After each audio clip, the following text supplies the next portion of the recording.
तो जो अजन्मा है, जो कालातीत है, आखिर उसको जन्म लेने की क्या आवश्यकता पड़ गई? विचार करके देखें। तो श्री सुखदेव जी महाराज ने बहुत सुंदर इसका समाधान किया। अरे भगवान चाहें तो अपने नित्य धाम से बैठे बैठे हम जीवों के ऊपर कृपा कर सकते हैं। उनके संकल्प मात्र से असुरों का, हम लोग सोचें कि भाई असुरों के संहार के लिए या दुष्टों को मारने के लिए, राक्षसों को मारने के लिए भगवान आए, तो भगवान जो सर्व समर्थ है वो चाहे तो उसके संकल्प से सब दुष्ट मर जाए, सब असुरों का संहार हो जाए और उसकी संकल्प शक्ति से सब काम हो जाए। लेकिन कौन सा उद्देश्य था जिसे लेकर भगवान ने अवतार लिया, जिसे लेकर भगवान ने जन्म लिया? छोटे से बालक बने, रोए, कभी गाए, छचियावर छाछ के ऊपर मचले, गोपियों के नचाए नाचे, गोपियों ने की दासता भगवान ने की, उनकी नौकरी, आखिर क्या कारण था? तो सुखदेव जी महाराज ने बड़ा सुंदर उत्तर दिया भागवत जी में। बोले, नृणाम निश्रेयसार्थाय व्यक्तिर भगवतो नृप अव्ययस्या प्रमेयस्य निर्गुणस्य गुणात्मनः।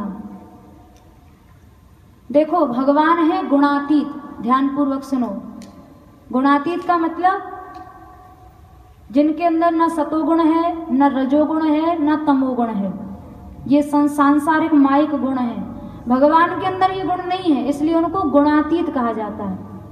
पर संसार में हम जितने भी लोग हैं, हम सब गुणमय जीव हैं। किसी का सात्विक स्वभाव है तो किसी के पास सतोगुण ज्यादा है तो कोई सात्विक पुरुष है, किसी के अंदर रजोगुण ज्यादा है तो कोई राजसी है, किसी के अंदर तमोगुण ज्यादा है तो कोई तामसी है। तो हम गुणमय जीव गुणातीत भगवान को कैसे पा सकते हैं? गुणमय जीव सहजता से, आसानी से गुणातीत भगवान को पा सकें, उसी के लिए भगवान अवतार लेते हैं। और हमारी तुम्हारी साधारण बालक, जैसे एक छोटा सा बालक है, उसको चॉकलेट दिखाओ, नहीं दोगे तो रोने लग जाएगा। वैसे ठाकुर जी को जो प्रिय है वो है गौरस प्रिय। दूध है, माखन है, दही है, घृत है, ये ठाकुर जी को बहुत प्रिय है, श्याम सुंदर को। तो गोपियां छचियावर छाछ के ऊपर ठाकुर जी को नचा देती। श्याम सुंदर को नाचना पड़ता, जो जगदाराध्य है, जगदीश्वर है, अखिल कोटि ब्रह्मांड नायक, वो छचियावर छाछ पर नाचता है। तो ऐसी ऐसी लीलाएं भगवान ने की, चोरी लीला की। क्यों? कोई चोर भी होगा तो वो भी चोरी लीला को समझेगा। सामान्य से सामान्य जीव भी जिन लीलाओं को समझ सकें, ऐसी ऐसी लीलाएं भगवान ने की। तो क्योंकि हम लोगों पर कृपा करने के लिए, हम लोगों पर कृपा की ठाकुर जी ने। क्योंकि अगर वे लीला नहीं करते, जन्म नहीं लेते, तो आज हम तुम लोग क्या गाते, क्या सुनते। और बिना गाए सुने तो ठाकुर जी में मन भी नहीं लग सकता, क्योंकि भगवान को किसी ने देखा तो है नहीं साक्षात रूप से। केवल सुनने और गाने से ही उनमें मन लगाया जा सकता है। यह श्रुत्वा तत्परो भवे। तो इसलिए उन्होंने लीलाएं की अवतार लेकर, कि जिनको लोग गा सकें। लीला नहीं करते तो हम लोग क्या गाते, क्या सुनते? तो हम लोगों पर कृपा करने के लिए ठाकुर जी ने लीलाएं की। और ऐसी ऐसी लीलाएं भगवान ने की, बड़ा सुंदर चरित्र चित्रण महापुरुषों ने अपनी अपनी वाणी में किया है। एक बड़ी सुंदर छोटी सी लीला आपको सुनाएंगे और उसी के साथ समाप्त करेंगे।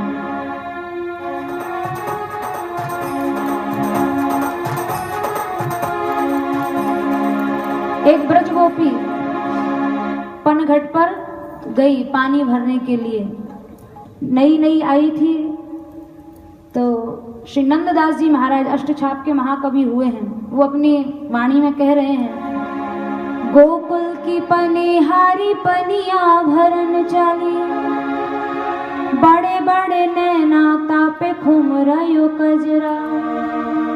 मस्तक पर घड़ा है, मटका है और आंखें बड़ी बड़ी उसके नेत्र हैं और गाढ़ा गाढ़ा उसमें काला काला काजल लगा हुआ है। गोकुल की पनिहारी पनिया भरन चाली, बड़े बड़े नैना तापे खुमरायो कजरा। पहरे कसुमी सारी अंग अंग छवि भारी, गोरी गोरी बाँ मोतिन के गजरा। गोरी गोरी बाहें हैं जिसमें सुंदर सुंदर सफेद सफेद मोतियों के गजरे धारण किए हुए हैं। सखी संग लिए जात हंस हंस करत बात, तनहु की सुधि भूली शीस धरे गगरा। नंददास बलिहारी बीच में ले गिरधारी, नैनन की सैनन में भूल गई गगरा। बीच में ठाकुर जी मिल गए, श्याम सुंदर मिल गए, और श्याम सुंदर सामने हो और नेत्रों से नेत्र ना मिलें, ऐसा तो संभव ही नहीं है। उनकी रूप माधुरी ऐसी है जो जबरदस्ती ब्रजगोपियों को अपनी ओर खींचती है। नेत्र से नेत्र मिल गए, अब जब नेत्र से श्याम सुंदर से नेत्र मिल जाएंगे उसके बाद क्या स्थिति होगी। श्याम सुंदर से नेत्र मिल गए, उसके बाद स्थिति क्या हुई। घर में आई, अपनी सहेली को बताया, वादिन में जमुना तट पे वह लख्यो हतो, गैया चरावन हारो। अपनी सहेली से कह रही है, अरे सखी, उसकी सखी सहेली ने कहा, तू बावरी सी क्यों घूमती है, कोई पूछे तो जवाब नहीं देती, समय पर भोजन नहीं करती और पागलपन का सा व्यवहार करती है, अब वो क्या बताए। सूरदास जी ने कहा, जाए लगन लगी है घनश्याम की। जैसे श्याम सुंदर सामने आकर जिसे श्याम सुंदर का साक्षात्कार हो गया, उसकी स्थिति क्या होगी, ये वाणी से बताने वाला विषय नहीं है। तो सखी सहेली कह रही है, तुझे क्या हुआ, तू ऐसी बावरी सी क्यों घूमती रहती है। बोली, अरे क्या बताऊं, उस दिन यमुना जी पे गई थी ना जल भरने के लिए, और वो नंद का छोरा गैया चराता हुआ मैंने देख लिया, तो उससे क्या हुआ। बोली, जो बलवीर कहा करियो, जियते न टरे जिन कवमु टारो। मैं उसे बार बार अपने मन से निकालना चाहती हूँ, और वो छोरा ऐसा है जो मन से निकलता नहीं है। क्यों। श्याम सुंदर 3 जगह से टेढ़े हैं। देखो, जो चीज टेढ़ी होती है ना, वो घुसती भी मुश्किल से है और फिर निकलती भी बड़ी कठिनाई से है। तो हमारे जो ठाकुर जी हैं वो 3 जगह से टेढ़े हैं, उनको ललित त्रिभंगी कहा जाता है। या तो ये घुसेंगे नहीं, और घुस जाएंगे तो निकलेंगे नहीं। उर में माखन चोर गड़े, अब कैसे निकसे सुन सजनी, टेढ़े वे जुअड़े। टेढ़े होकर खड़े हो गया, मैंने कौन निकालेगा। ऐसे हैं श्याम सुंदर, ऐसे हैं बांके बिहारी। तो बावरी सी हो गई, और जब वह बावरी हो गई तो एक दिन श्याम सुंदर का चिंतन करते करते, ठाकुर जी की याद करते करते कि फिर से उसका मुझे कहीं ना कहीं दर्शन मिले, फिर से ऐसा कोई मौका मिले जो मुझे उस लाडले लाल का, उस सुंदर सांवरे सुकुमार का दर्शन प्राप्त हो। तो हुआ क्या, एक दिन वो जल भरने के लिए गई, फिर से श्याम सुंदर समझ गए उसकी मन की स्थिति को, ये मेरा दर्शन करना चाहती है। तो जहां जिस कुएं पर वो जल भर रही थी, उसी कुएं पर ठाकुर जी वहां जाकर पहुंच गए, और वो जल भर रही थी। प्याए देरी पानी यह मिस गए वाके गे। ठाकुर जी प्यास नहीं है उनको, लेकिन जानबूझ के अब किसी ना किसी बहाने से उस गोपी से बातें करनी है, उसे दर्शन देना है, तो प्यासे बनकर गए। और प्यासे बनकर गए, उस गोपी को कहा, अरे मुझे जलपान करा दे, मैं बड़ा प्यासा हूँ। तो उस गोपी ने कहा, ठीक है आप जल पियो। अपना गागर उठाया, और गागर उठाकर वो श्याम सुंदर को जलपान कराने लगी। तो ठाकुर जी ने क्या चतुराई की, ओक ढीली करी फेर वाही को मुख चितयो ग्वालिनी। अब वो पानी पिला रही है, अब जंगल में कहाँ से गिलास आए, कहाँ से कोई बर्तन आए, तो ठाकुर जी ऐसे दोनों हाथों की अंजलि बांध के ओक बना के पानी पीने लगे।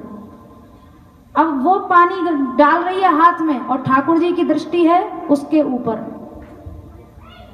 अब सारा घड़ा उसने डाल दिया, पर ठाकुर जी ने क्या किया, उंगलियों को ढीला कर लिया। अब उंगलियों को टाइट नहीं पकड़ेंगे तो सब पानी गिर जाएगा नीचे। अब वो पिलाती जाए, सब पानी बहता जाए। 1 घड़ा हुआ, 2 घड़ा हुआ, 3 घड़े हुए। गोपी बोली, अरे कितने दिन के प्यासे हो, 2-2, 3-3, 4-4 घड़े पी गए। आखिर में उसे समझ में आया ये पानी जा कहाँ रहा है। तो देखा अंजलि से धीरे धीरे धीरे धीरे पानी बह रहा है। ठाकुर जी पी नहीं रहे, पीने का बहाना लिए अंजलि बांधे, और नेत्र गोपी के नेत्र से मिले हुए हैं। तो चतुर बिहारी, तुम प्यासे हो तो पानी पियो। गोपी डांट के बोली, अरे अजी तुम्हें प्यास है तो पानी क्यों नहीं पीते हो, सारा पानी तो बहा रहे हो। और नातर पावन धरिए रावरे श्याम तिहारी में जानी। आज मैं समझ गई, तुम जल के प्यासे नहीं हो, तुम तो रति के प्यासे हो। रति का मतलब प्रेम सुख के प्यासे हो, तुम जल के प्यासे नहीं हो। तो गोपी कह रही है, एक दिना श्री नंदलाल गए कूप, जिते जल खींचत गोरी। गोपी पानी फिर खींचने लगी, घड़े के घड़े पानी पिलाने लगी, फिर उसने ली मटकी और कुएं से पानी खींचने लगी। तो उन प्यारी कही इन पीऊ कहो। अब देखो शब्द, एक ही शब्द में कितने भावार्थ हैं। ठाकुर जी बोले प्यारी, मतलब मुझे पानी पिला रही, लेकिन प्यारी का मतलब क्या होता है? प्यारी उसे को कहा जाता है जिससे सर्वाधिक प्रेम होता है। तो ठाकुर जी कह रहे हैं प्यारी, वो सोच रही है, श्याम सुंदर कह रहे हैं पानी पिला रही, पर ठाकुर जी उसको प्यारी कहना चाहते हैं। तो वो गोपी कह रही है पीयू।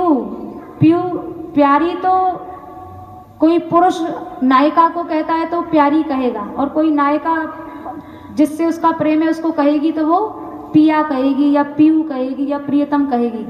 तो वो बोले प्यारी और ठाकुर जी बोले, वो गोपी बोली पीयू, यानी आप हमारे प्राण प्रियतम हो और उनके लिए वो उनकी प्राण प्रियतमा है।